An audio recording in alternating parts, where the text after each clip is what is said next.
Family ఈ Sunday నా ప్రయాణం వచ్చేసి మా బాబాయ్ వాళ్ళ ఇంటికి వెళ్తున్నాము.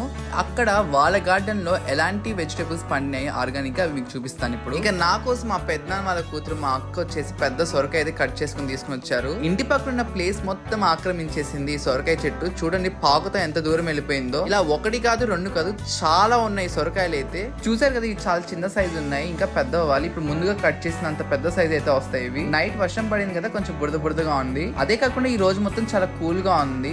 అదిగోండి సొరకాయ పిందెలు వచ్చేసి ఇలా ఉంటాయి. ఆ చిన్న సైజ్ పిందె వచ్చేసి క్రమంగా పెరుగుతా ఈ సైజ్ లోకి వస్తాయి. ఇలా వచ్చిన తర్వాత ఇంకా ఇలా పెద్ద సైజ్ లో అయితే వస్తాయి సొరకాయలు అయితే. ఇది ఒక్క చెట్టే కాదు, ఇలా చాలా రకాల వెజిటేబుల్స్ చెట్లు అయితే వేస్తున్నారు ఇక్కడైతే. అప్పుడప్పుడు ఇలా చుట్టాల ఇంటికి వెళ్ళి పెద్దవాళ్ళతో కజిన్స్ తో అందరితో ఆడుతూ పాడుతూ అయితే ఉండొచ్చు హ్యాపీగా. ఇక్కడ చూసారా చిక్కుడుకాయలు గుత్తులుగా ఎలా కాస్తున్నాయి. ఇంకా మా బాబాయ్ ఇంకా మా బామ్మర్ది అయితే కోస్తున్నారు. చూసారు కదా కవర్ లో సగం వచ్చేసినప్పుడు ఇంకా కోస్తున్నారు. పార్ట్ 2 అయితే మిస్ అవ్వకుండా చూడండి.